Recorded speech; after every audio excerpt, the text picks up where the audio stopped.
কাজেই যা আসতেছে সবই চলে যাবে। এই ফ্যাসাদের মধ্যে আমরা যেন লুজার না হই। আমাদের আমাদের আইডিয়া এবং কাজ এবং চিন্তাভঙ্গি পজিটিভ এন্ড স্ট্রেইট রাখা।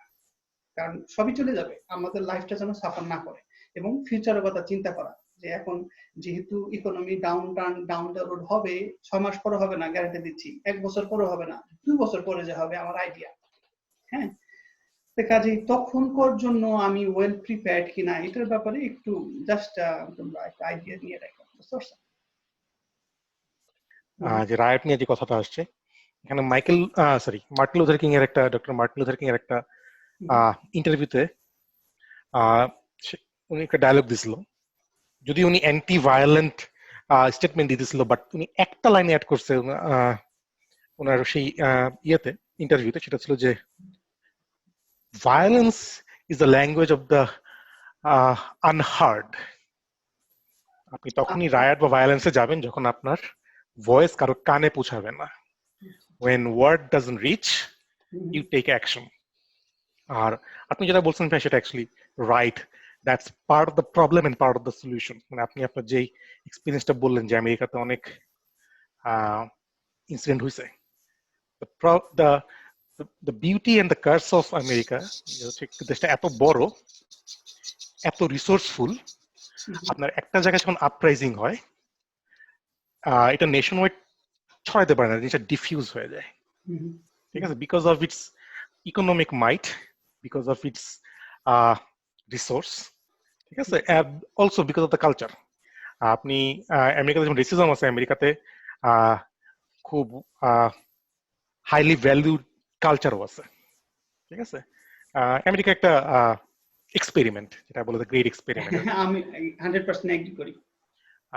মানে এটা আসলে ডিনাই করার কোনো ওয়ে নেই। সো তবে আমি একটা জিনিস মনে করি যে as an educated person, যদি আমরা নিজেকে এডুকেটেড মনে করি, we should always take the side of the oppressed and the minority. অবশ্যই। সো এটা জাস্ট আমি জাস্ট বলার জন্য বললাম আর কি। আমার মনে হয় এটা ওয়েল এস্টাবলিশড একটা ফ্যাক্ট। যে তুমি কি খেলো, মানে পুরাতন গ্রামের মোরলের কথা চিন্তা করো, যেখানে এত পলিশড সোসাইটি না, মানে একদম প্রিমিটিভ কালচার। সেই গ্রামের মোরলের কাছে যে আগে কান্নাকাটি করে বিচারটা দিবে, গ্রামের মোরল অলওয়েজ চেষ্টা করে যে আগে কাঁদছে, যে আগে ব্যথা পাইছে, maybe he is little bit wrong, সে অন্য কিছু ভুলও করছে, কিন্তু বিচারটা সাধারণত যে সাফার করে তার দিকে যায়, স্বাভাবিক, তাই না? কাজে তুমি যেটা বললা 100% এগ্রি করি, যে যারা সাফার করতেছে, যারা রিপ্রেস, আমাদের তাদের পক্ষে সাপোর্ট নেওয়া উচিত।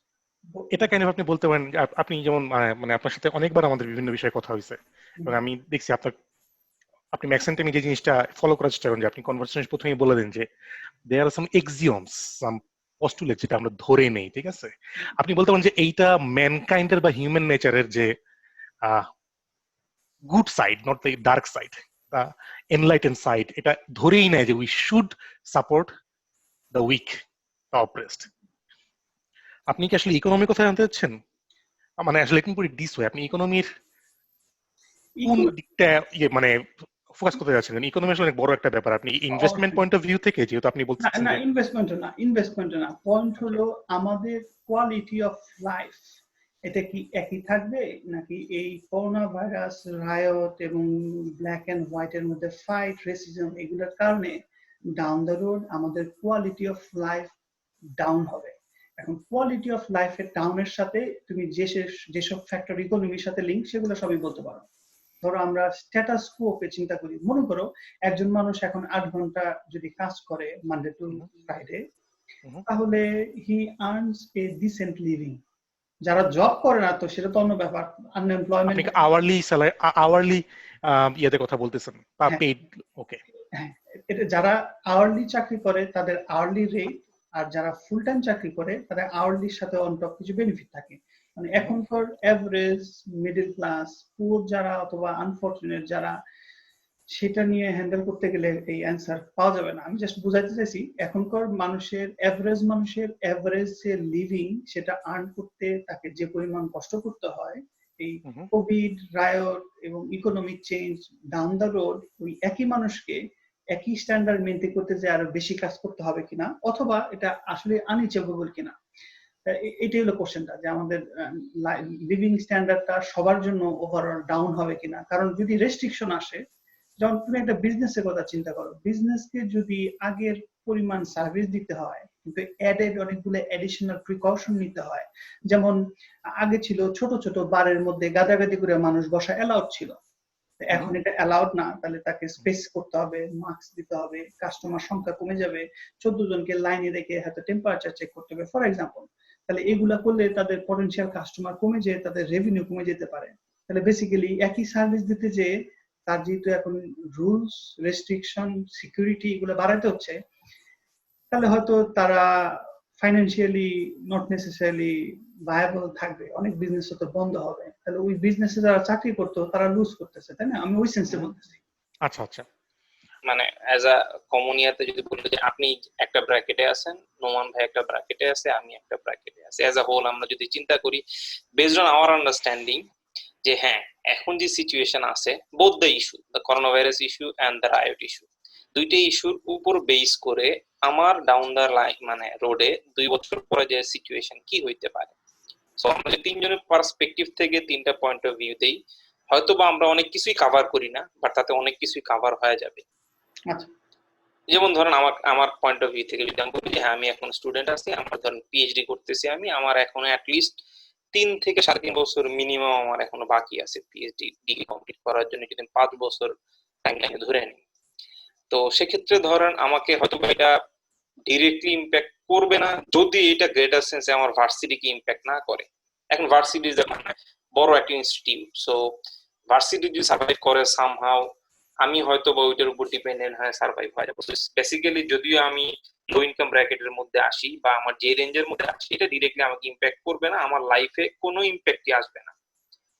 আচ্ছা, তুমি যেরকম তোমার স্টুডেন্ট এবং ইউনিভার্সিটি গ্রাজুয়েট স্টুডেন্ট, এই স্ট্যান্ডার্ডে তুমি তোমার ফিউচারে কি হবে একটা আইডিয়া দিলা। নোমান, তুমি তোমার সম্বন্ধে বলো, তারপরে আমি ডাক্তারি লাইনে বলি যতটুকু আমার মাথায় কোলায়। নোমান, তোমার চাকরির ক্ষেত্রে অথবা তোমার যে লাইন, সেটা ফিউচারে তুমি প্রসপেক্ট কি চেঞ্জ হবে, আইডিয়া কি করতেছো? আচ্ছা, late me put it this way. Corona ভাইরাসের কারণে যেটা হয়েছে, মানুষের মোবিলিটি রেস্ট্রিক্ট হয়ে গেছে। হুম, আমার জব হচ্ছে mobility related.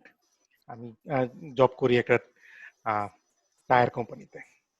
So if you travel less, company will earn less.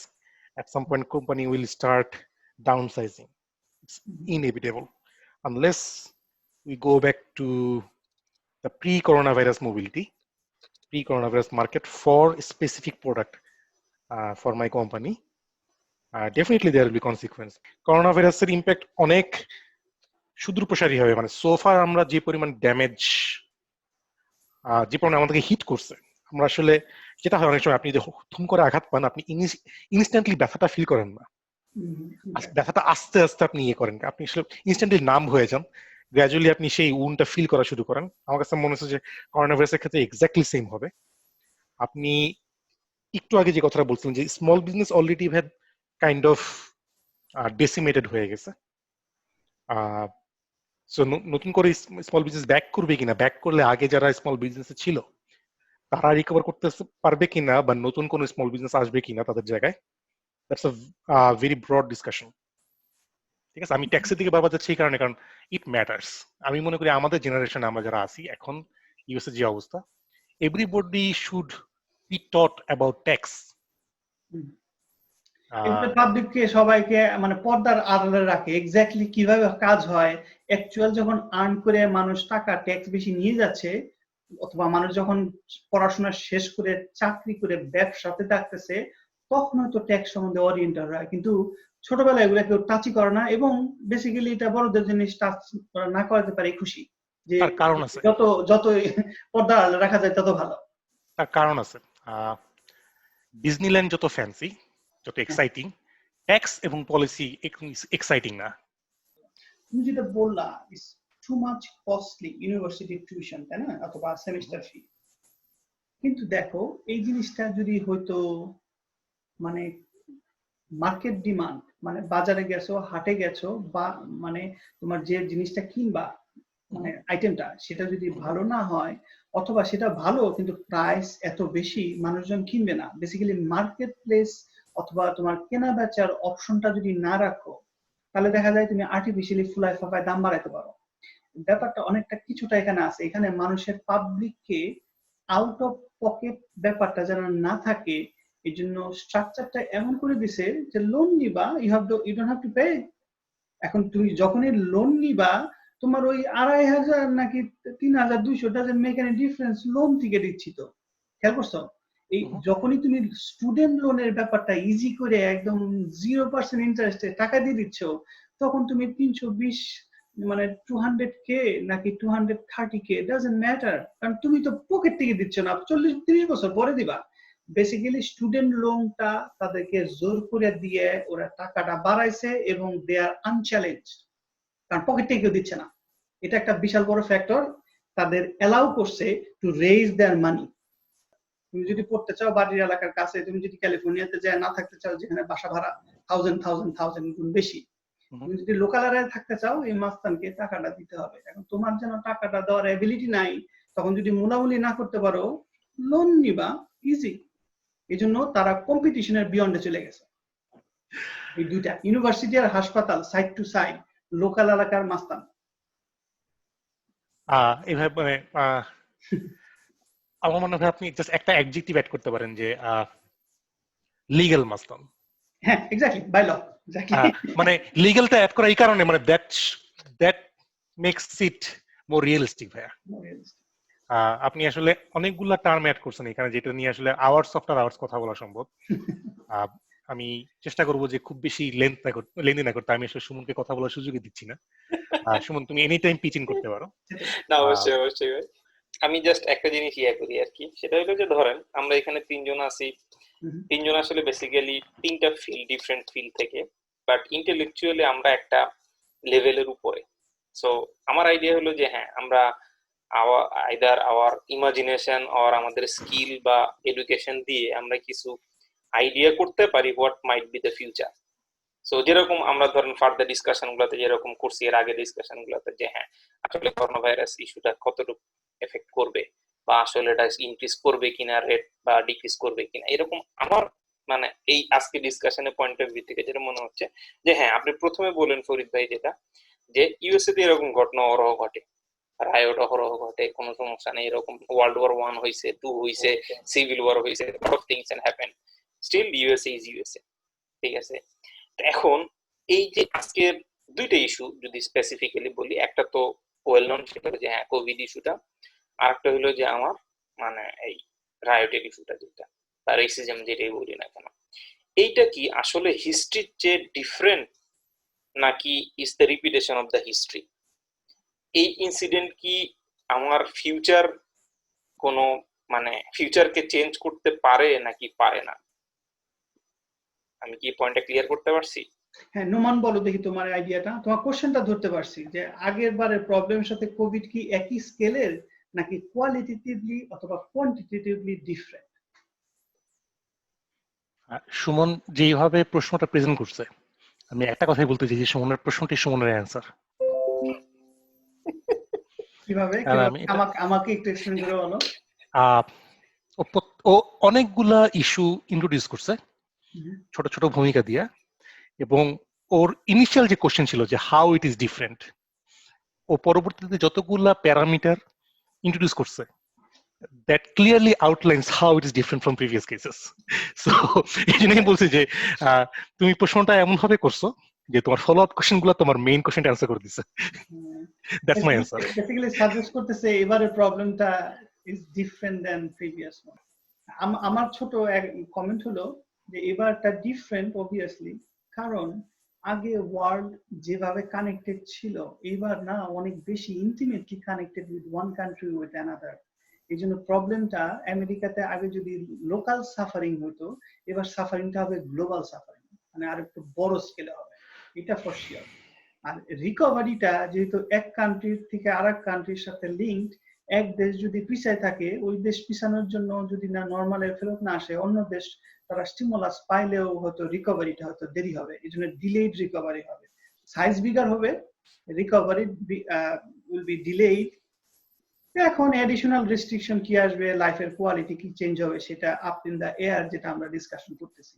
এটা আচ্ছা, আমি একটু আমার মানে কোশ্চেন এগেইনস্টে আমি একজন অডিয়েন্স হিসেবে যদি আমার কোশ্চেন অ্যান্সার দিতে চাই, আমি একটু জাস্ট অ্যান্সার দিতে চাইতেছি আর কি, যে আমার আন্ডারস্ট্যান্ডিং থেকে, যে বর্তমানে আমার হিসেবে যে ইউএসএ হয়তো বা ওয়ার্ল্ডে নেক্সট কম্পিটিটর হচ্ছে এই করোনা ভাইরাস ইস্যুর আগে 100 বছর আগে ছিল যদি আমি ধরি, সেইটা এখন আমার আইডিয়াতে ম্যাক্সিমাম 30 বছর আগে আছে। বিকজ অফ, আমি আপনাকে বলি যে হ্যাঁ, ইউএসএ সাথে চায়নার একটা বিশাল ট্রেড ইয়ে আছে।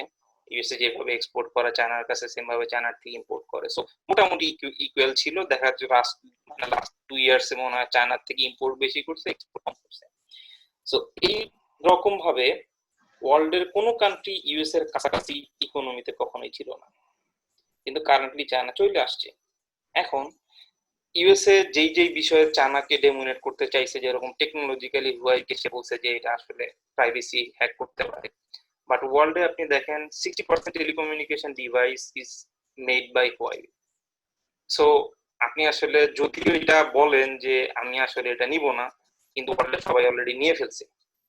সেকেন্ড হলো, টেকনোলজি এত ফাস্ট যাচ্ছে যে আপনি যদি চিপার টেকনোলজি কাউকে অফার করেন, আমি আপনার সাথে যতই লয় হই না কেন, ক্যাপিটালিস্টিক ওয়ার্ল্ডে আমি ডেফিনেটলি চিন্তা করব যে আমার কোন জায়গা থেকে সেভ হচ্ছে, সো আমি ওইটা নেওয়ার চেষ্টা করবো। সো এই দিক থেকে চায়নার একটা ভালো বেনিফিট আছে। আর একটা ইস্যু যেটা আমি বলবো, যে ইউএস এর একটা বড় বেনিফিট হলো সে জিওগ্রাফিক্যালি অনেক বেশি মানে বেনিফিটেড, যে ল্যান্ড অনেক সব কান্ট্রি থেকে অনেক দূরে, সো তার বর্ডারের সাথে 2টা কান্ট্রি আছে, সো অনেক স্টেবল, হায়ার অ্যালটিটিউড। রিসোর্স অনেক বেশি আছে, হায়ার অ্যালটিটিউড, এভরিথিং।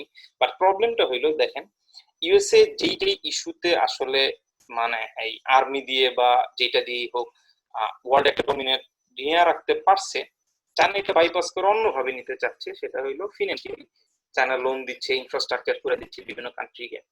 এবং আমি যেটাকে চায়নার জন্য থ্রেট বলবো, সেটা আমি এখন চায়নার জন্য অপরচুনিটি হিসেবে দেখতেছি কাইন্ড অফ, যে ইউএসএ যেহেতু সবার মধ্যে একটা ঝগড়া লাগায়া নিজের মোরাল হিসেবে প্রবলেম সলভ করতে গেছে, চায়না যদি এখন এই রোলটা এইভাবে নেয়, ইউএসএ একটা বাইরের কান্ট্রি, সে আমার কোনোভাবে আমার সাথে ল্যান্ডে কানেক্টেড না, সো আমি রাশিয়া, তুমি চায়না, আমাদের মধ্যে ঝগড়া বাঁধাচ্ছে ইউএসএ, সো কি দরকার আমাদের, আমরা নিজের অ্যালাই হয়ে যাই, ইন্ডিয়ার সাথে চায়না অ্যালাই হয়ে গেল। তো আপনি চিন্তা করেন যে ইউএসএ কে যদি পুরো ওয়ার্ল্ড চিন্তা করে আজকে থেকে সেপারেট করে দিবে, কিন্তু ওয়ার্ল্ডের কোনো প্রবলেমই হবে না। জাস্ট একটা জায়গায় আমি যেটা বলবো যে হ্যাঁ, ইউএসএ একটা জায়গায় ইয়ারে আছে, সেটা হলো যে মানে যেটা বলে ওয়ার বা ডিফেন্সের ক্ষেত্রে। সো এই জিনিসটাকে যদি সবাই বলে যে হ্যাঁ, আজকে আমি এই চায়না এবং কোরিয়া, জাপানের এই এরিয়ার মধ্যে ইউএস এর কোনো ট্রুপ থাকতে দিব না, চায়না, কোরিয়া, জাপান মিলে ডিসাইড করলো, বা ইন্ডিয়া, পাকিস্তান বা এইদিকে এই রিজিয়নের মধ্যে সবাই মিলে একটা ডিসাইড করলো যে না, আমরা আমাদের প্রবলেম, বা চায়না বললো যে ঠিক আছে, তোমাকে আমি নেক্সট প্রবলেম দিচ্ছি সলিউশন, যেটা অলরেডি দিয়ে ফেলছে। কোভিড ইস্যুতে সবাই তাকায় ছিল ইউএস এর দিকে যে হ্যাঁ, একটা প্রবলেমের সলিউশন দিবে, বাট এখানে নিজেরা আসলে কোনো সলিউশন আসতে পারে না। চায়না ইটালিতে আপনার প্রচুর ডাক্তার পাঠাচ্ছে, পিপিই পাঠাচ্ছে, সলিউশন না দিতে পারলেও তারা একটা মানে ব্যাকআপ দিতে চাইতেছে যে হ্যাঁ, উই আর দেয়ার। ওয়ার্ল্ড মানে ডব্লিউএইচও এর ইউএসএ ফান্ডিং বন্ধ করতেছে, চায়না ফান্ডিং বাড়ায় দিচ্ছে। সো এইসব ইস্যুতে আমার মনে হচ্ছে, এবং মানে রিসেন্টলি যেটা আমার কাছে একটা ইম্প্যাক্টফুল মনে হয়েছে, যে অলরেডি ট্রাম্প অনেকগুলো ইস্যু বলে দিচ্ছে যে সেই ইমিগ্রেন্টদের অ্যালার্জি হিসেবে নিচ্ছে। সো আরেকটা মানে যেটা আমার ইস্যু আর কি, মানে আমার মনে হচ্ছে যে হ্যাঁ, আমি ইউএসএ তে আসছিলাম টু মেক আ মানে ফরচুন ফর মি, কিন্তু আমার জন্য যদি ওয়েট আনসার্টেন হয়, আমি আমার সেম এফোর্ট কেন ইউএসএ তে দিব? যদি আমার ফিউচার আনসার্টেন হয়, আমি I will go for Germany, I will go for Canada, I will go for Australia, I will go for China. Even চায়নাতে প্রচুর বাংলাদেশি স্টুডেন্ট এখন হায়ার স্টাডিজ করতেছে। আজকে সিচুয়েশনে যেহেতু আনএমপ্লয়মেন্ট বেশি, লোকেরা এখন বসে থেকে কি করবে চিন্তা করার হয়তো বা সময় পাইছে, বা যেহেতু বসে আছি অলস মস্তিষ্ক খানা আড্ডা খানা, এই জন্য হইতে পারে। বাট এইসব সিচুয়েশনে আসলে মনে হচ্ছে যে হ্যাঁ, ইউএসএ কাইন্ড অফ তার লিড যেটা ছিল সেটা হারায় ফেলতেছে আর কি। নোমান ভাই। ফরিদ ভাই কিছু বলবেন? হ্যাঁ, ফরিদ ভাই। আচ্ছা, মানে আমি নোমানকেই দিব, কিন্তু তোমার যে বললা না যে আমেরিকা যদি না থাকে আজকে, তাহলে সারা ওয়ার্ল্ডের কোনো প্রবলেম হবে না এক্সেপ্ট মিলিটারি, তাই না? কিন্তু মিলিটারি ইটসেলফ তো নট এসেনশিয়াল। কারণ ধরো তুমি অত বড় মিলিটারি তো প্রয়োজন নাই। মিলিটারি হলো অলওয়েজ হলো ব্যাকআপ, মানে যুদ্ধ লেগে গেছে তখন কে পাওয়ারফুল, কিন্তু যুদ্ধ যদি না লাগে মিলিটারি প্রয়োজনীয়তাও কমে যাবে, এক নম্বর। আর 2 নম্বর হলো অন্য দেশের মিলিটারি অ্যাবিলিটি নাই তা তো না, আছে, হয়তো আমেরিকার মতো তো গ্র্যান্ড না, কিন্তু এত বড় মিলিটারি তো লাগবেই না যদি যুদ্ধই না লাগে, তাই না? তাহলে even for military they are not mandatory, it's just a good option. কারণ তুমি সেলফোন কিনবা, তুমি কি অনেক পাওয়ারফুল র্যামের কিনবা নাকি অল্প হলেও চলবে? মিলিটারিটা যদি তোমার যুদ্ধই না লাগে, হয়তো মিলিটারি অত বেশি প্রয়োজন নাই।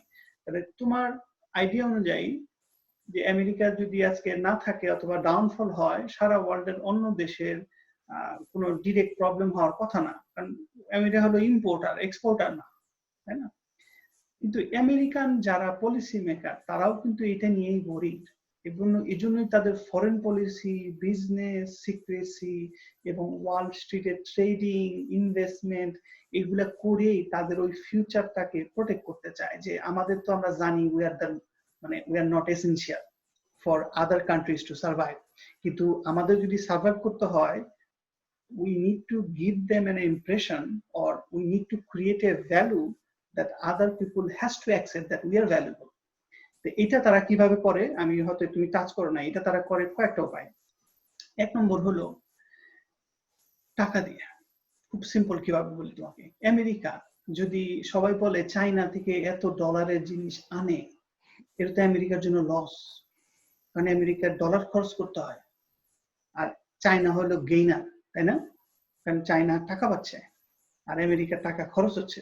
কিন্তু এটার ইনভার্সটা দেখো, তুমি চায়নার কাছ থেকে গত 50 বছরে কমপক্ষে 25 ট্রিলিয়নের জিনিস আনছো, কমপক্ষে। এখন এই 25 ট্রিলিয়নের চায়নার কাছে 25 ট্রিলিয়ন ডলার আছে। এই ডলারটা পানি হয়ে যাবে যদি আমেরিকা এই মুহূর্তে ভ্যানিশ হয়ে যায়। চায়না কি সেটা চাবে? তার এত অ্যাসেট, 25 ট্রিলিয়ন ডলার, এই জন্যই চায়না চাবে না আমেরিকা দুম করে ভ্যানিশ হয়ে যায়, কারণ তার টাকাটা লস হবে। এটা হলো একটা অ্যাসপেক্ট গেল। আর একটা অ্যাসপেক্ট হলো এই তেলের সাথে লিঙ্ক জানো ডলার। কাজেই এই সারা ওয়ার্ল্ডে যত তেলের ফ্যাক্টরি আছে তারা সবাই তেল বিক্রি করছে ডলারে। তাহলে সৌদি আরব গত 50 বছরে মনে করো 50 ট্রিলিয়ন ডলারের তেল বিক্রি করছে, এবং প্রত্যেকটা টাকা হলো ডলারে। আমেরিকা যদি ভ্যানিশ হয় তাদের টাকাটা পানি। তাহলে ঠিকই এরকম সৌদি আরব চাবে না আমেরিকা দুম করে ভ্যানিশ হয়ে যায়। এখন তারাই এই জন্য ইনডিরেক্টলি চাবে they should survive, but we are not allowed to dominate them. কিন্তু তারা চায় অ্যাটলিস্ট আমেরিকা বেঁচে থাকুক, কারণ মরে গেলে তো টাকাটা পানি হয়ে যাবে। এখন তাদের ডিফেন্সটা কি? তাদের ডিফেন্স হলো, চায়না অথবা সৌদি আরবের কথা বলতেছি, তারা জানে যে টাকাটা পানি হয়ে যাবে, কিন্তু তাদের ডিফেন্সটা হলো তারা বসে বসে ওই ডলার দিয়ে আমেরিকার বিজনেস আবার কিনে। যেমন অ্যামাজনের 20% শেয়ার কত সৌদি আরবের ওনার, তুমি তো জানো না। মানে অ্যামাজনের যে ওনার, সে হয়তো 51% তার শেয়ার, এই জন্য তাকে বলে সে সিইও এবং সে মেজরিটি ডিসাইড করতে পারে। কিন্তু 20% শেয়ার গুগলের, 30% শেয়ার, এরকম আমেরিকার যারা বিজনেস, এইটাও হয়তো আবার ওই চায়না এবং সৌদি আরবের বড় বড় লোকরা যারা ডলার নিয়ে বসে থাকে, টাকার মধ্যে টাকা, এটা সবাই জানে, এটা একটা প্রিন্টেড পেপার, এটা ইন্ট্রিনসিক ভ্যালু না। ইন্ট্রিনসিক ভ্যালু আছে কি ল্যান্ডের, বিজনেসের, এই অ্যামাজনের, এরা ওই টাকাটা দেওয়ার ওটা কিনে ফেলছে।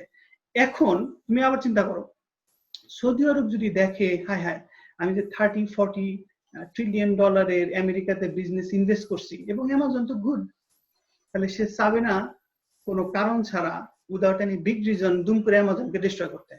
তারাও চাবে অ্যামাজন সার্ভাইভ করুক। এইভাবেই আমেরিকার ইকোনমি অন্য দেশের সাথে এমন ভাবে মানে ওতপ্রোত ভাবে লেগে আছে, অন্য দেশ চাইলেই দুম করে আমেরিকাকে ডাউন করতে পারবে না। ডাউন হলে very slow, gradual, over 50 years, over 100 years gradual transition হবে, আগের মতো সুইচের অন এন্ড অফের মতো হবে না। এজন্য মানে ইফেক্টটা হবে slow and sustain. China, Russia এবং এশিয়া ইনক্লুডিং মনে করে ইন্ডিয়া, তারা যদি রিয়েলি ফিল করে যে we should gain our own independence out of America's domination, তাহলে আমরা যদি নিজেরা বিল্ড আপ করি, ওই এটা 50 বছর লাগবে, একদিনে দুদিনে হবে না। এটা হলো আমার ইনপুট, যে আমেরিকা কেন দুম করে ভ্যানিশ হয়ে যাবে না, ডিসপাইট তারা যদি চায়ও সময় লাগবে, আমাদের লাইফ টাইম মতো পার হয়ে যাবে হয়তো। When the globalization, the concept become real, when it materialized, by that time আপনার স্ট্রংগেস্ট ইকোনমি গুলাতে কর্পোরেশনের যে ভূমিকা এবং গভর্নমেন্টের যে ভূমিকা সেটা থেকে এটা প্রতীয়মান। Corporations control government. Government does not control corporation anymore. They don't have the power. They don't have the financial power. Let me ask you this question. এবং এটা নিয়ে আমার আর সুমনের মধ্যে অনেক কথা হয়েছে। আমরা অলওয়েজ শুনি, আমি ইউএস আসার পর থেকেই প্রথম যখন শোনা শুরু করছি এই জিনিসগুলো যে ইউএস এর এত লোন। আমার কোশ্চেন হলো ইউএসএ ওয়ার্ল্ডের সবচেয়ে ধনী কান্ট্রি, এর এত লোন আসে কোত্থেকে? সো আমি দুজনের কাছে প্রশ্ন করতেছি যে ইউএস এর লোনটা কার কাছে? ইউএসএ বেসিক্যালি আপনার সিগনিফিকেন্ট লোন 70% লোন হলো ইউএসএ লোকজনের কাছেই। কারা তারা? এবং এটা হলো বেসিক্যালি বড় বড় অর্গানাইজেশন এবং সোশ্যাল সিকিউরিটি যে ট্রাস্ট আছে, এটা একটা সিগনিফিকেন্ট লোন দিছে আর কি। আমরা জেনারেল পাবলিকও কিন্তু লোনের পার্ট, কারণ তুমি খেয়াল করো গভর্নমেন্ট বন্ডের কথা বলতেছেন।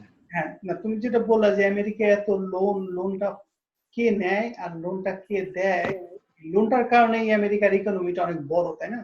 আমি আমার পার্সোনাল লাইফ থেকে বলি যে আমি আমেরিকাতে যখন আসছিলাম তখন আমার ডেট ছিল 0, মানে লোন ছিল না, বরঞ্চ আমার 10-15 হাজার টাকা ছিল ডলার, যেটাতে আমি লাইফ স্টার্ট আপ হিসেবে নিয়ে আসছিলাম, কাজে আমি ছিলাম পজিটিভ ব্যালেন্সে।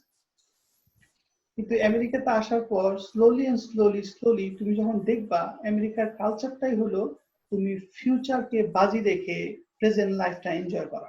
এটা হলো জেনারেল ফিলোসফি। কারণ তুমি মনে করো তুমি জানো একটা চাকরি তুমি পাবা, অথবা চাকরি কেবল জয়েন করছো, তুমি জানো তাহলে 20 বছর চাকরি করবা এবং আরো 10 বছর রিটায়ারমেন্ট পাবা, তো 30 ইয়ারে তোমার এত টাকা আসবে, এত পরে এসে আমি বুড়ো অবস্থায় এনজয় করে লাভ কি? Why not take a loan right now? এই জন্য দেখবা যে মানুষ 10,000 টাকা বেতন পায় ভালো চাকরি করে, কিন্তু তার 7 থেকে 8,000 টাকা শুধু লোনের ডাউন পেমেন্টে যায়, বাড়ি লোন, গাড়ি লোন, এই ইন্স্যুরেন্স, ওই ইন্স্যুরেন্স, এক্সেট্রা এক্সেট্রা। তাহলে ইন্ডিভিজুয়াল আমেরিকাতে অল অ্যাডাল্ট যদি রাফলি এরকম প্রপোর্শনের লোন নেয়, তাহলে বেসিক্যালি দেখো এই ব্যাংক এবং বিজনেস তারা অনেক টাকা চালাচালি করতেছে। ভার্সাস বাংলাদেশের কথা চিন্তা করো, বাংলাদেশে হলো শুনশান নিরাপত্তা, যে ইনকাম করতেছে চুপ করে তার ব্যাংকে রাখতেছে, টাকা খাটাচ্ছেও না, টাকা বেশি মানুষকে দেখাচ্ছেও না, আর লোন তো দূরের কথা। এই জন্য আমেরিকাতে ভার্সাস বাংলাদেশে তুমি আমেরিকা ইকোনমি বড়, কারণ এটা বেসিক্যালি ডেট বেস, তাই না? আর বাংলাদেশে হলো সব হলো টেনজিবল, মানে অ্যাকচুয়াল স্টাফ যেটা ধরা যায়, টেনজিবল জিনিস নিয়ে হলো তাদের মানে ফিউচারটা প্ল্যান, আর এখানে হলো ডেট অথবা ইকোনমি অথবা লোন বেসড। কাজে আমরা নিজেরাও কন্ট্রিবিউট করতেছি বিগার ইকোনমির জন্য, কারণ আমি মাসে মনে করো 10,000 টাকা পাই ফর এক্সাম্পল, তাহলে আমার লাইফে আরো 30 বছর আছে মনে করো, তাহলে 30 বছর মাসে মাসে যদি আমি 7,000 টাকা করে লোন দেই, তাহলে কত টাকা আমি টুয়ার্ডস দ্য ইকোনমি কন্ট্রিবিউট করতেছি। কিন্তু আমি যদি লোন না নিতাম, নিজের পকেটটা খরচ করতাম, তাহলে কিন্তু এটা ইকোনমিতে ডিরেক্টলি যাইতো না, আমার পার্সোনাল লাইফে যাইতো। কিন্তু যেহেতু লোনের মাধ্যমে এটা আমি পে করতেছি, এটা ইকোনমির মাধ্যমে পেটা করতেছি, এই জন্য ইকোনমিটা বড় হয়ে যায়। আমি ভাই আসলে প্রশ্নটা করছি এই কারণে, আপনাদের সবার যেটা বলছেন সবগুলাই আসলে part of bigger answer, absolutely right. এই যে ক্রেডিট বেসড যে ইকোনমি, সেটা হচ্ছে একটা পাম্পড আপ ইকোনমি, এটা হচ্ছে একটা গ্যাম্বলিং ইকোনমি, ঠিক আছে? গ্যাম্বলিং এ আপনি জিতবেন, আপনি হারবেন। আর ইউএস এর ইকোনমি হচ্ছে আপনার ফিউচারের ইকোনমি, মানে আপনি আজকে আপনি ভবিষ্যতে কামাই করবেন ওই আশায় এখন খরচ করতেছেন। আর there is a fundamental difference between cash based economy এবং ক্রেডিট বেসড ইকোনমি। ইউএস এর ইকোনমি হচ্ছে ক্রেডিট বেসড ইকোনমি, যেটা আগে ছিল না, ঠিক আছে? ক্রেডিট বেসড ইকোনমির অনেক সুবিধা আছে, কারণ তখন ক্ষমতা চলে যায় টাকাওয়ালা লোকদের হাতে solely, ঠিক আছে? এবং that's why intentionally credit was introduced by the all powerful ধনী লোকজন আর কি।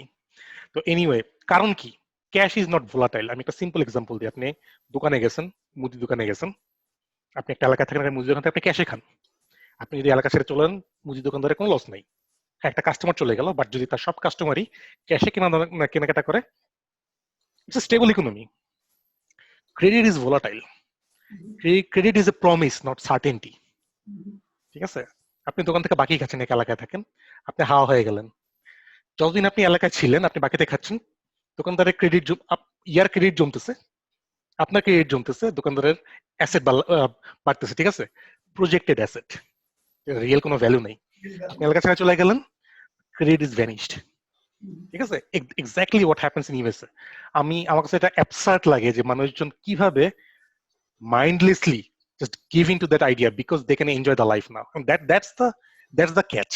আপনি এখন এনজয় করতেছেন, বাট আপনি যদি চিন্তা করেন এভরিথিং হ্যাজ ব্যালেন্স, যদি কোনো কিছু শাই করে উপরে উঠে যায়, এটা anything that goes against the gravity must follow the law of gravity and come down to the earth, এবং সার্টেন ভেলোসিটিতে আসবে। তোমার এই পয়েন্টের সাথে স্টিপ অফ দ্য কার্ভ যত স্টিপ, ডাউনফল তত স্টিপ। এক্স্যাক্টলি, আপনি যত এনার্জি নিয়ে উপরে গেছেন সেম এনার্জিতে আপনি মানে মাটিতে পড়বেন। এই কারণেই আপনার এই যে ক্রেডিট বেসড ইকোনমিতে একটা টার্ম আছে যেটাকে বলে ডিলেভারেজিং, যেটা নিয়ে কেউ কথা বলতে চায় না, ডিলেভারেজিং। আচ্ছা, হ্যাঁ, এক্স্যাক্টলি। ডিলেভারেজিংটা হচ্ছে basically you have to hand over wealth. এখন আপনি মাও সেতুং স্টাইলে করবেন যে, বা রাশিয়ান রেভলিউশনারি আমলে সিস্টেমে করবেন যে গিয়া বড়দের গুলি করে সব অ্যাসেট নিয়ে আসবেন সেভাবে, নাকি পলিসি দিয়ে করবেন, it's totally up to you, but you have to do deleveraging. Otherwise if you keep climbing, আপনি এখনকার পলিটিশিয়ান যারা করতেছে, দে আর জাস্ট পুটিং এ শ্যারেড, লোকজনকে এই ডিলেভারেজিং থেকে ভুলায় রাখার চেষ্টা করতেছে। দে আর জাস্ট অ্যাডিং ডেপথ। চিন্তা করছে তারা মরে গেলে পরবর্তী জেনারেশন যে পলিটিশিয়ান আসবে তারা এটা হ্যান্ডেল করবে। ঠিক আছে, তারা হচ্ছে যে রাইজিং ইকোনমির ইয়ে নিয়ে যাবে। বেসিক্যালি হোয়াট ডিলেভারেজিং সেজ, আপনি প্রজেক্টেড জিডিপি থেকে যতখানি উপরে উঠছেন, আপনি যে ভোলাটাইল ক্রেডিট তৈরি করছেন, বেসিক্যালি ইট উইল ভ্যানিশ। তখন কি হবে? যারা নিচে ছিল তাদের হাতে ক্যাশও নাই, তাদের ক্রেডিট অর্ডিনেশও নাই, উপরে এক গাদা অ্যাসেট পড়ে আছে যেটা কোনো মোবিলিটি নাই। তখন আপনি কি করবেন? তখন আপনি কি করবেন? দ্যাট ডিফাইন্স আপনার ইকোনমিতে কি পরিমাণে এফেক্ট পড়বে। এটা যদি আপনি বাজেভাবে করেন, এটার ফলাফল খুবই ভয়াবহ। যেমন জাপানের মুদ্রাস্ফীতি হয়েছে ডিলিভারেজিং এর কারণে, এবং ইউএসএ তে একটা মোটামুটি মিডিয়াম স্কেলের ডিলিভারেজিং হয়েছে 2008-এ ফাইন্যান্সিয়াল ক্রাইসিসের পরে। The funny thing is that the purpose of the deleveraging হলো আপনার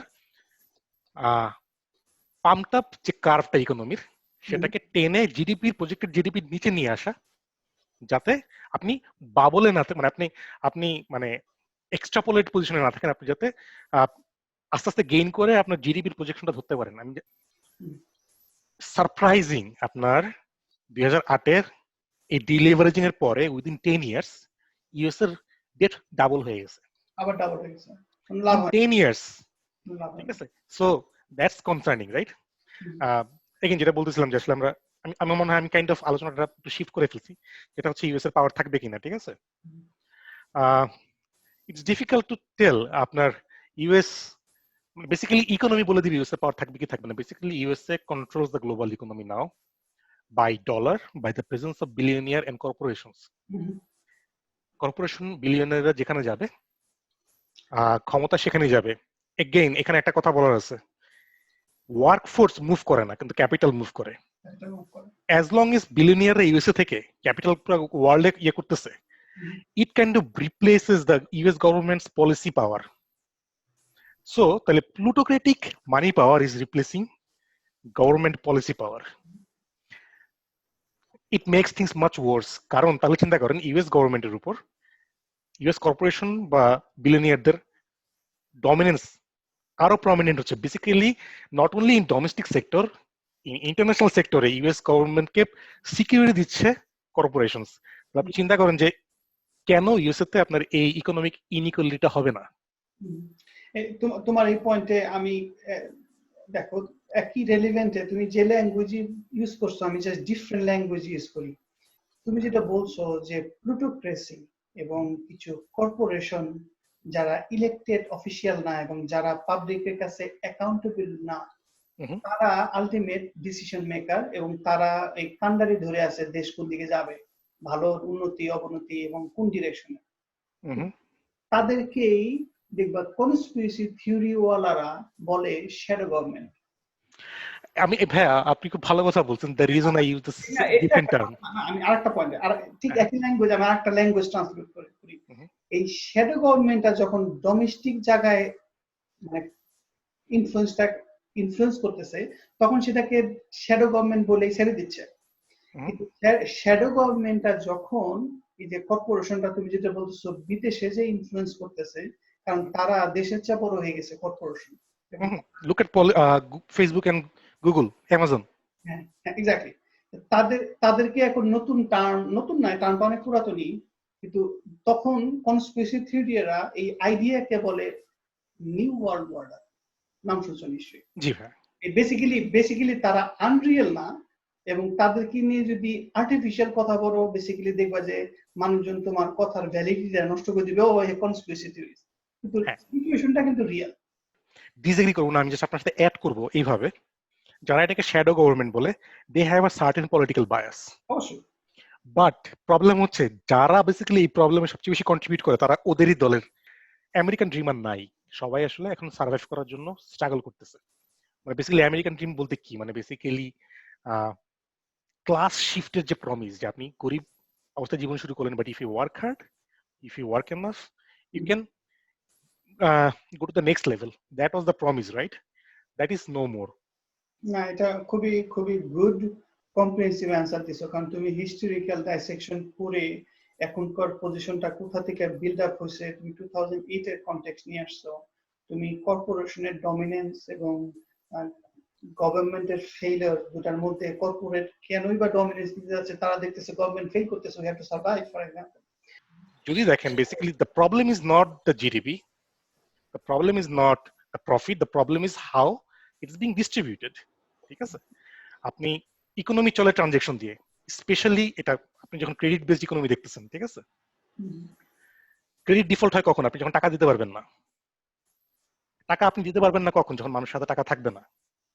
So if you earn less, there is a higher possibility of credit deficiency, right? এবং একটা জিনিস চিন্তা করেন, আপনি যতই ল্যাভিশ লাইফ লিড করেন না কেন, there is a limit of money you can spend.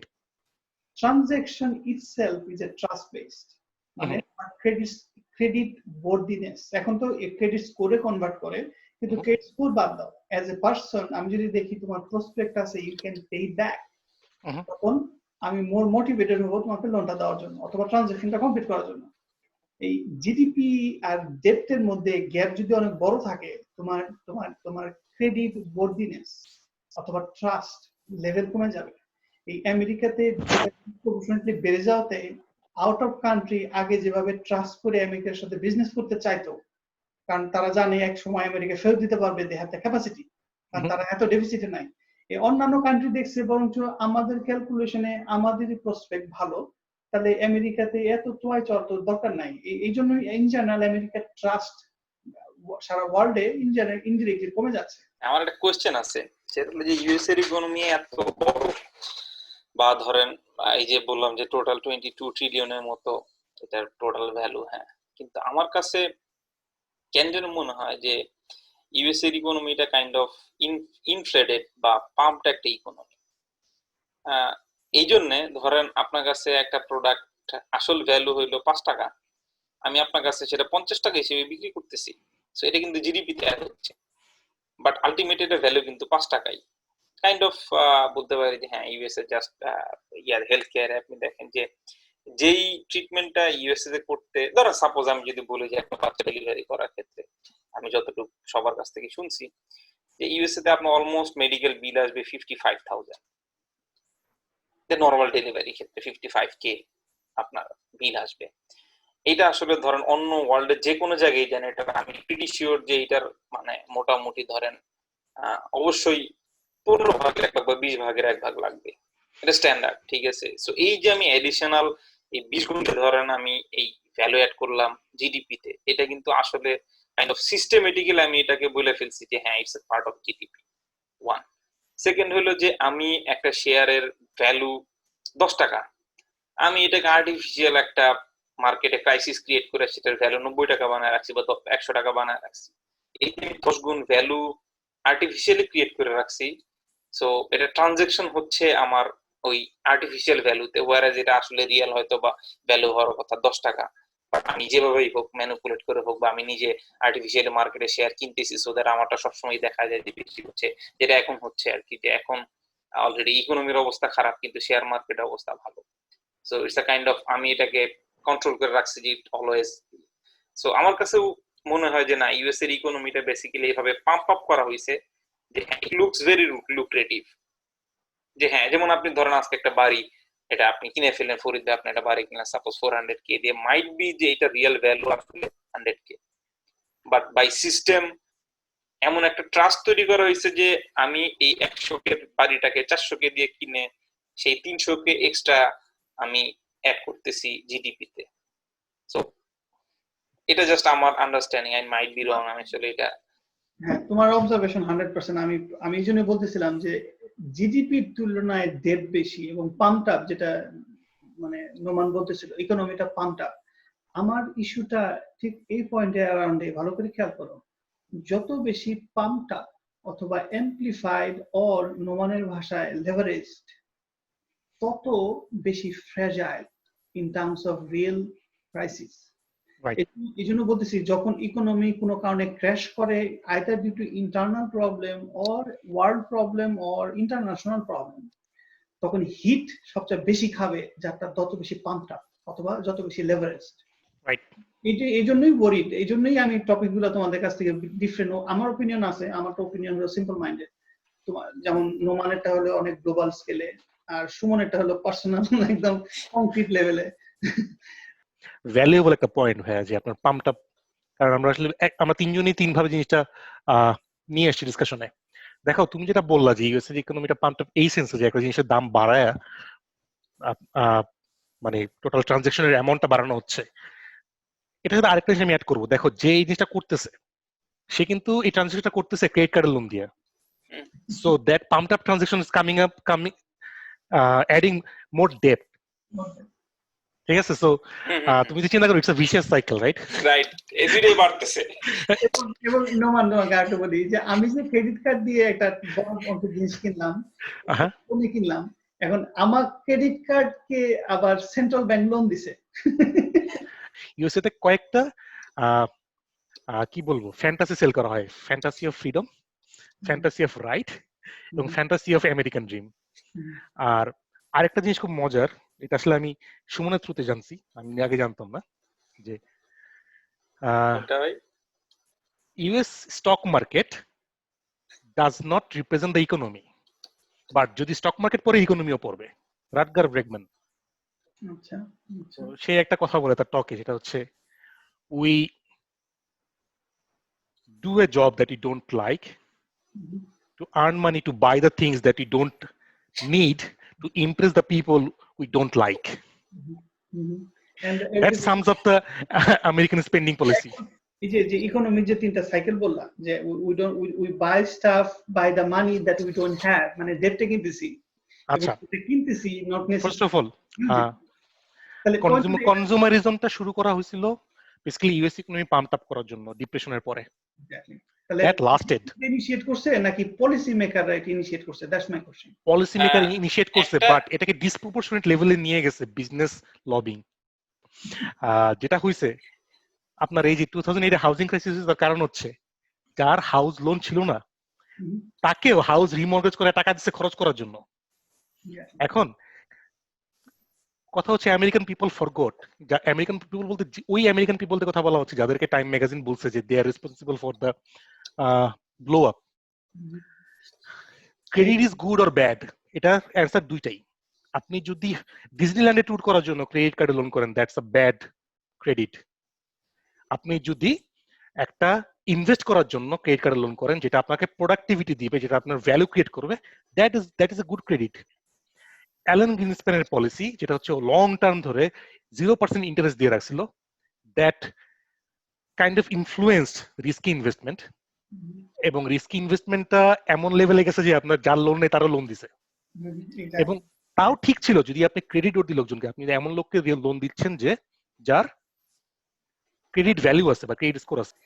এখন নোমান শোনো, তুমি যে বললা এটা তুমি যদি রিয়েল তোমার নিজের জমানো টাকা আরেকজনকে লোন নাও, তাহলে তুমি দেখবে এটা তো অ্যাবসার্ড, কেন আমি এটা করবো, তাই না?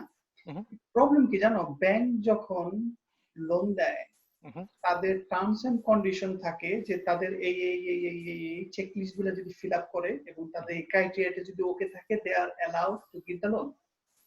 এখন তারা দেখে আমি তো কোনো পলিসি অথবা চেক লিস্ট মিস করি নাই, আমি যদিও জানি এই লোকটার অ্যাবিলিটি নাই এই টাকাটা দিবে না, কিন্তু আমার এটা চেক লিস্ট ফিল আপ করছে, কাজে আমি যদি লোনটা দেই, I will be protected by the federal government to be get bailed out. আমি আপনাকে অ্যাড করবো ভাইয়া, to do that they actually minimize the criteria, they had to minimize the criteria. সেটা কিভাবে করছে, পলিটিশিয়ানদের টাকা দিছে, তারা ডিরেগুলেট করছে Exactly. আপনার, যাতে আপনার এই যে পরে ট্যাক্স পেয়ার মানিতে বেল আউট নিতে পারে। তাহলে এটার মধ্যে দুইটা দেখ, খেয়াল করো, তুমি যদি তোমার পলিসিটাকে রেস্ট্রিক্ট করে নাম্বার অফ লোন তুমি যদি কম দিতে পারো, ভার্সাস তুমি যদি কিছু টাকা খরচ করো পলিসিটাকে লুজেন করার জন্য, কিন্তু এটার বেনিফিট হিসেবে তুমি বিশাল অঙ্কের লোন দিতে পারবা। এবং তুমি যদি জানো যে পলিসি মোতাবেক আমি লোন দিয়ে আমি যদি পাবলিক ডিফল্টও করে আই উইল গেট বেইলড আউট, কারণ I have a contract with the government, তাহলে কোনটা বেনিফিশিয়াল? তুমি চাবা তোমার লিয়াজন কমিটি যে ওই পলিটিশিয়ানদের কাছ থেকে লুজ টার্মস এন্ড কন্ডিশন, তোমার যদি 1 মিলিয়ন যায় যাক না, কিন্তু তুমি 10 বিলিয়ন টাকা এক্সট্রা লোন দিতে পারবা, যেটা guaranteed to get return, right? এই জন্য হলো ওই পলিটিশিয়ানরাও get corrupted by the bankers, and the banker really want to give you the loan. It doesn't matter if you can pay it back or not, as long as you fill up the checklist, and that checklist comes from politician, and the politician again gets influenced by the banker. আমরা আবার 2008 এ back করি, কারণ that was one of the life time lesson for us, যদি কেউ শিখে নাই। এটা আমার একটা লাইফ লাইন লেসন, যেটা কোনো আমেরিকান শিখে নাই, মোরলেস, মানে জেনারেল টার্মে বলতেছি আর কি, যে যখন এই ক্রাইসিসটা তৈরি হইলো সেখানে দুইটা হিপোক্রেসি হয়েছে। এক, পলিটিশিয়ানরা বলে যে it's a free market, market will decide, market decided who made those risky investment, they will vanish. আমাদেরকে কেন বেল আউট দিতে হবে? অন দ্য আদার হ্যান্ড, ক্রাইসিসটা তৈরি হয়েছে লোন ডিফল্টের কারণে। যারা যারা লোন ডিফল্ট হয়েছে তাদেরকে যদি পেনালাইজ করে টাকাটা দিতেন, টাকাটা ফ্রি না, there would be some penalty that comes with the, যে আপনি সার্টেন অ্যামাউন্টের জন্য কোনো লোন অ্যাপ্লাই করতে পারবেন না নেক্সট সার্টেন ইয়ারের জন্য, বা এক্সট্রিম আপনি কত এক্সট্রিম ডিফল্ট তার উপর বেস করে বিভিন্ন ভাবে আপনাকে পেনালাইজ করা হবে। It will not be impunitive, there will be punity, but they will get the money and they will pay the bank. যে ধরেন যে বেইল আউট গুলো হয়, এই বেইল আউটে যে টাকাগুলা কর্পোরেশন বা ব্যাংক যে পাইলো, এটা বেসিক্যালি কি আবার পরে গভর্নমেন্টকে ব্যাক করে? 2 বিলিয়ন টাকা আমার পাবলিককে তোমার গাইডলাইন অনুযায়ী, তোমার নিয়ম অনুযায়ী, তোমার পলিসি অনুযায়ী আমি পাবলিককে সার্ভ করছি। নাও দেয়ার ইজ এ প্রবলেম, আমি যদি তোমার কথা শুনে পাবলিককে টাকা দিছি, তাহলে তো দোষ তো তোমার। তুমি যদি বেল আউট না করো, আমার তো টাকাটা লস হয়েছে। আমি তো তোমার নিয়ম ফলো করে টাকা দিছি। তাদের আর্গুমেন্ট হলো I didn't do anything wrong, I gave money on behalf of you to help the people. আমার হেল্প করার কোনো দরকার নাই, কিন্তু তারা গভর্নমেন্ট, তোমার সিটিজেন, গভর্নমেন্টের সিটিজেন, আমি শুধু তাদের হেল্প করতে চাইছি, কারণ তুমি আমাকে গাইডলাইন দিছো যে এই গাইডলাইনে তাদেরকে হেল্প করো। আমি তাদের হেল্প করতে চাইনি, কাজে এখন তারা টাকা দিচ্ছে না, তুমি তো মালিক। এই যে এই লজিকে তারা বেল আউটটা পায়, নো স্ট্রিং অ্যাটাচ, কারণ তারা প্রোটোকল ফলো করছে। কিন্তু কোনো ব্যাংক অথবা কোনো ভাইয়া যদি দেখায় ইনস্টিটিউশনকে, মানে সরকার যদি দেখায় যে এই পার্টিকুলার ব্যাংক নিয়ম ফলো না করে আমাদের গাইডলাইনের বিয়ন্ডে যে খারাপ কাজ করছে, তাদেরকে কিন্তু বেল আউট দিবে না। as long as bank follows the government policy and that policy is still manipulable if you have backdoor, তাহলে পলিসি যদি মেইনটেইন করে টাকাটা নষ্ট হয়, কিন্তু গভর্নমেন্ট দিতে এই কারণে বাধ্য। আচ্ছা, আমার নোমানের কাছে একটা কোশ্চেন আছে। নোমান, তুমি যেটা বলতেছিলা যে এই আমেরিকার রিসেশনের জন্য মানে টাইম ম্যাগাজিন যে দায়ী করছে, তাদের মধ্যে একটা ছিল অ্যালান গ্রিনস্প্যানের পলিসি, সাথে পাবলিক, সাথে আরো অনেক কিছু আছে। আচ্ছা, তাদের পলিসির মধ্যে তুমি একটা বলছো যে 0% ইন্টারেস্ট রেট এবং ইজি মানি, তাই না? কিন্তু এক্সাক্ট সেম থিং তো এখনো আবার নতুন করে স্টার্ট হচ্ছে, কারণ ইন্টারেস্ট রেট কিন্তু বাড়াইছিল এই কোভিড আসার পরে। ইন্টারেস্ট তুমি জানো, তুমি যদি সেভিংস অ্যাকাউন্টে টাকা রাখো, তুমি টের পাচ্ছ ইন্টারেস্ট রেট কিভাবে কমাইছে, এখন অনেক কমাই ফেলছে, নেগেটিভের দিকে। ইনফ্যাক্ট গভর্নমেন্ট বন্ড আসলে নেগেটিভে আছে, আপনি যা টাকা রাখছেন তাতে কম পাবেন। এক্স্যাক্টলি, নেগেটিভ ইন্টারেস্ট রেটের কথা তারা চিন্তা করতেছে, কিন্তু as of now zero, virtually zero. তাহলে এক নম্বর হলো গভর্নমেন্ট বেল আউট দিচ্ছে, 2 নম্বর হলো কর্পোরেশন বেল আউটের সিংহভাগ পাচ্ছে, ইন্টারেস্ট রেট হলো জিরো ফর এভরিবডি। এগুলো তো ব্যাড সাইন যে সামনে আরেকটা ইকোনমিক টার্মোয়েল আসবে। আমি ভাই আপনাকে অলরেডি এটা সাইন দিছি যে 2008 এ একটা হিউজ স্কেলে ডিলেভারেজিং হইছে। In 12 years national debt double হয়ে গেছে। দ্যাট মিন্স কি আপনার নেক্সট যে ডিলেভারিংটা সেটা টাইমটা আরো শর্ট হয়ে আসতেছে। সেটাই সেটাই মানে এই জন্যই আমরা আজকে কথার শুরুতেই আমরা ফার্স্ট শুরু করছিলাম ইকোনমি, বড় লোকরা বড় লোক হবে, গরিবরা মানে গরিব থাকবে। এটা হলো এই ইকোনমিক ইনইকুয়ালিটি, এটা থাউজেন্ডস অফ ইয়ার ধরে আসতেছে। কিন্তু আমাদের লাইফ স্প্যানের মধ্যে আমরা নতুন ড্রামাটিক কি ঝামেলার মধ্যে পড়বো সেটা আগে থেকে যদি আমরা দেখতে পাই, তাহলে একটু প্রিপেয়ার হতে পারলাম যেন আমরা ডিফিকাল্টির মধ্যে না পড়ি। এটি তো আলটিমেট উদ্দেশ্য। এখন ভাই আমি আপনার একটা কথা বলি, এই জন্য এবং আমাদের কথা শুনে যারা মোর ইন্টারেস্টেড তারা যেন ওরিয়েন্টেড হয়, এটি হলো আমাদের ডিসকাশন উদ্দেশ্য। শুধু আমরা না, যারা আমাদের কথা শুনে। তো এই বিষয়ে তোমার মানে ফিউচারের জন্য একটু আমাদের আইডিয়া দাও যে কি করা উচিত। আমরা সবাই ওপিনিয়ন দেবো, তোমার ওপিনিয়ন দিয়ে শুরু করি। আমি অল্প নলেজ যেটা বুঝি, first of all get out of credit. Good. এটা শুধু আমি বলি না, এটা ইকোনমিস্টরা বলে, যখন ইকোনমি ব্যাড থাকে, আপনার যদি ক্রেডিট ভালো থাকে, then you can ask for more money from government and bank to rebuild. So keep your credit card debt low, if possible zero, and try to make some saving. আমি জানি student লেভেলে এটা অনেক কিছু প্রযোজ্য না, কারণ দ্যাটস এ ডিফারেন্ট স্ট্র্যাটেজি। যখন আপনি প্রফেশনাল লেভেলে যাবেন, আমি পার্সোনালি বলবো যে আমার লাইফে বেশ কিছু অ্যাওয়েকেনিং মোমেন্ট আসছে, আমি ডিটেলে যাব না। আমার কিছু রিয়েলাইজেশন হচ্ছে যেখান থেকে আমি কিছু ডিসিশন নিয়েছিলাম, যে কারণে আমি আজকে মনে করি যে আমি আমার মিস্টেক থেকে শিখতে পারছি। তার মধ্যে একটা ছিল যে ক্রেডিট কার্ডের লোন কমানো। আমি খুব সিস্টেমেটিক ওয়েতে ক্রেডিট কার্ডের লোন কমাইছি, এবং আপনি যদি একটু স্পেন্ড করেন টাইম, একদিন দুদিন স্পেন্ড করলে আপনি এত কিছু জানতে পারবেন যে কিভাবে ক্রেডিট কার্ড লোন মেনটেন করা যায়। It's everything out there. So if possible make zero credit card loan, so that your score is better. যখন আপনার লোন লাগবে, আপনি অ্যাটলিস্ট আপনার ক্রেডিবিলিটি থাকবে যে আপনি লোন ডিফল্টার না। আর যদি কিছু সেভিংস করতে পারেন, দ্যাটস অলওয়েজ ফাইন। এবং আমি আপনাদের একটা পুরানো দেখতেছিলাম, ভিডিও দেখতেছিলাম, যেটাতে দীপ ছিল। দীপ খুব ভালো একটা কথা বলছে যে আপনি যতই অল্প কামান না কেন, you can always make some savings and investment. আর একটা খুব দামি কথা হচ্ছে, যেটা আমার কথা না, কমন সেন্সের কথা, যে আমি আগে খরচ করে নিই তারপর সেভিংস করব, এটা কখনো হয় না। আপনি যদি 10 টাকা কামান, আপনি 1 টাকা ব্যাংকে রেখে দিয়ে, আগে মাটির ব্যাংক থাকতো ছোট ফুটা, যে আপনি টাকা ঢুকাইলে আর বাইরে হবে না, সো আপনার হাতে ওই টাকা খরচ করার কোনো ওয়ে নেই।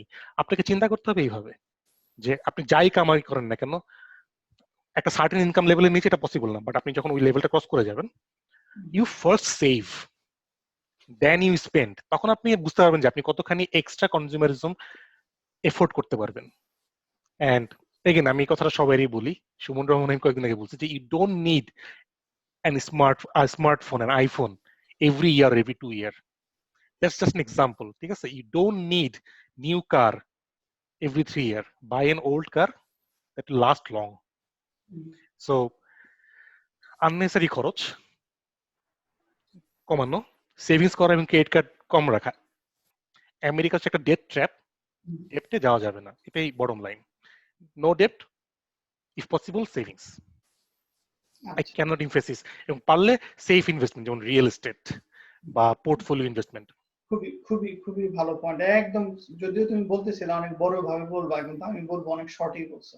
ক্রেডিট কার্ডের লোন কমায় রাখা, সেভিংস করা, আননেসেসারি বিষয়ে স্পেন্ড না করা, যেমন গাড়ির এক্সাম্পল দিলা, ফ্যান্টাস্টিক। Mobile phone fantastic. আসলে এটা যদি সব মানুষ করে, পুরো ইকোনমির কন্ডিশনই হেলদি হয়ে যাবে। মানে খুবই এক্সেলেন্ট কথা। আচ্ছা সুমন, তুমি বলো খুব সংক্ষেপে, ডাউন দা রোড যে ডিফিকাল্টি আসতেছে অথবা আসবে প্রেডিক্ট করতেছি, এটা প্রিপারেশন হিসেবে অথবা অ্যান্টিসিপেশন হিসেবে তুমি নিজের লাইফে কি অ্যাডজাস্ট করতে চাও, এবং তোমার ফ্রেন্ড যে পরে শুনবে তাকে কিভাবে অ্যাডভাইস দিতে চাও? আমি যেটা বলবো, নোমান ভাইয়ের সাথে একটা বিষয় একমত যে হ্যাঁ, আপনার কিছু স্পেন্ডিং কাট করতে হবে। ঠিক আছে, কারণ সোফার সিমটম বা মানে সাইন যা দেখা যাচ্ছে, এটাতে আসলে ওর এর চেয়ে বাজে সিচুয়েশন আসলে আসতেছে। কারণ ইকোনমি ফল ডাউন হইলেও যেহেতু শেয়ার মার্কেট ফল ডাউন হয় নাই, sooner every মানে prerequisite thing is there to make that মানে শেয়ার মার্কেট ডেফিনেটলি ফল করবে। সো এটা আসলে মাথায় রাখতে হবে নাম্বার। সো স্পেন্ডিংটা কাট করতে হবে, ঠিক আছে। আর এর সাথে সাথে আমি যেটা বলবো, কিছু ফিনান্সিয়াল নলেজ গেইন করা দরকার, যেটা আসলে আমরা মোস্ট অফ দ্য কেসেসে আমরা কখনোই করি না। যে ফিনান্সিয়াল জিনিস বা ফিনান্সিয়াল নলেজ বা ইকোনমি কি এই বিষয়ে আসলে নলেজ আমি আসলে খুব কম দেখছি বলতে আমি দেখি নাই। ইভেন মানে স্টুডেন্ট লাইফ অবস্থায় আমি স্টুডেন্টদের সাথে মিশছি, দে মানে নেভার থিঙ্ক অফ ইট, বা এটা নিয়ে তারা কোনোদিন চিন্তাও করে না বা জানেও না। সো এই জিনিসটা খুবই important, so that you can take better decision based on your situation. So knowledge gain করাটা আমার কাছে মনে হয় খুবই ইম্পর্টেন্ট। স্পেন্ডিং কাট করতে হবে, plus financial knowledge is mandatory thing. Like এটা আসলে অ্যাভয়েড করার কোনো উপায় নেই। ইভেন আপনি যদি ব্রেক ইভেন পয়েন্টেও চলেন বা আপনার হাতে যদি সারপ্লাস মানিও থাকে, স্টিল আপনাকে ফিনান্সিয়াল নলেজটা জানতে হবে, সো দ্যাট আপনার ফিউচার সিকিউর হয়। সো এই জিনিসটা ইম্পর্টেন্ট আর কি আমার কাছে মনে হয়। খুবই ভালো, খুবই ভালো। মানে তুমি একদমই ইন্ডিপেন্ডেন্ট একটা কথা বললা, যেটা নোমান টাচ করে নাই। খুবই ভালো। আর আমিও তোমাদের দুজনের যেটা বলছো ওটা অলরেডি মানে মোটামুটি সবই কভার করে। আর একটা জিনিস অ্যাড করবো, সেটা হলো মানে টু ইনভেস্ট ওয়াইজলি। নোমান যেটা বলতেছিল যে রিয়েল এস্টেটে ইনভেস্ট করা, ঠিক আছে, রিয়েল এস্টেট যদি গুড ইনভেস্টমেন্ট হয়, এটা কিনে রাখলে ডাউন দ্য রোড একটা সিকিউরিটি থাকলো। নন রিয়েল স্টেটও ইনভেস্টমেন্ট যারা যদি কেউ করতে চায়, খুবই সেফ সাইডে করা, খুব কনজারভেটিভ ওয়েতে করা। কুইক রিচ হওয়ার কোনো উপায় নাই। এই ইকোনমি ডাউন টার্ন আসলে মানে আমি 2 বছরের মধ্যে বড়লোক হয়ে যাব, এত কুইক লোভি ডিসিশন না নিয়ে conservative, slow but steady and তোমার ডিপেন্ডেবল এমন ইনভেস্টমেন্ট করা উচিত।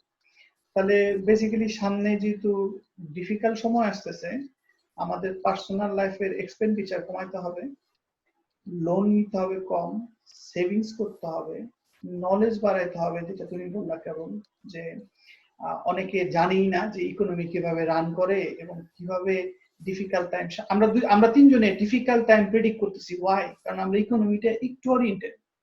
ঠিক একই রকম এই নলেজটা যদি মানুষ একটু পড়াশোনা করে, তাহলে হয়তো বুঝতে পারবে যে সামনের ডেঞ্জারটা আসা কি লাইকলি নাকি আনলাইকলি। যদি দেখে লাইকলি, তাহলে প্রপোর্শনেটলি তারা প্রিপারেশন নেবে।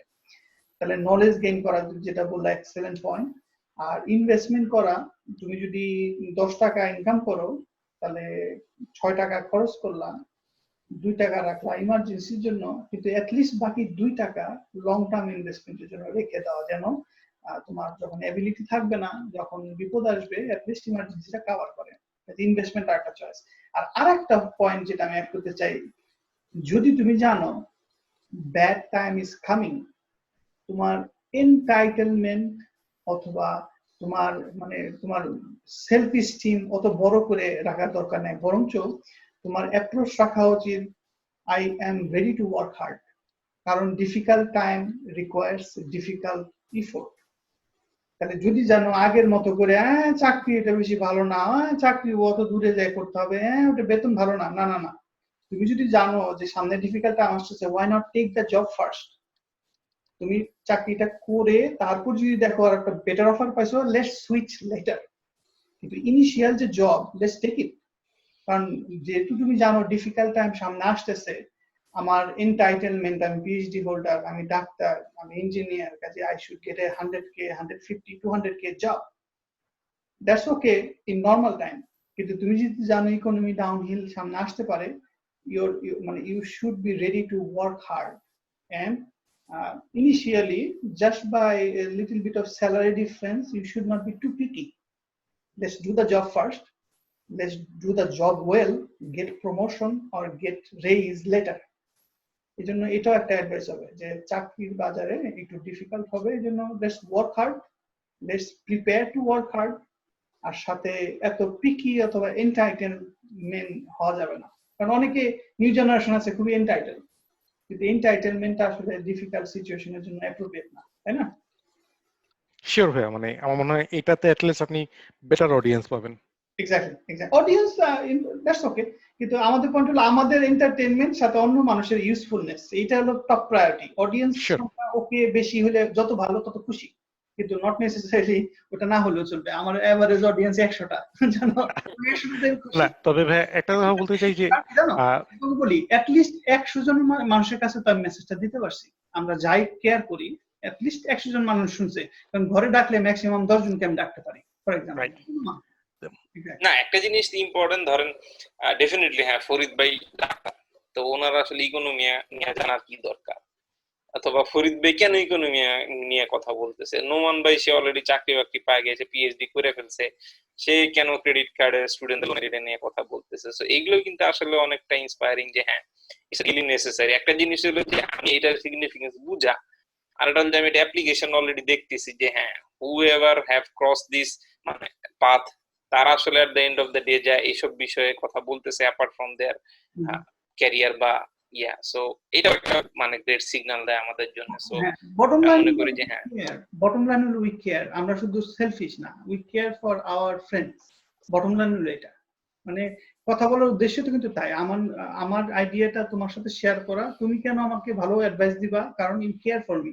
এবং আমরা আমাদের ফিউচার অডিয়েন্স যাদেরকে আমরা চিনি না তাদেরকেও কেয়ার করি, এটা হলো bottom line. It's a ripple effect. তাহলে আজকে ভালো থাকো, রাখি। ঠিক থ্যাংক ইউ আছে ভাই ভাই। আমাকে কথা বলার সুযোগ দেওয়ার জন্য।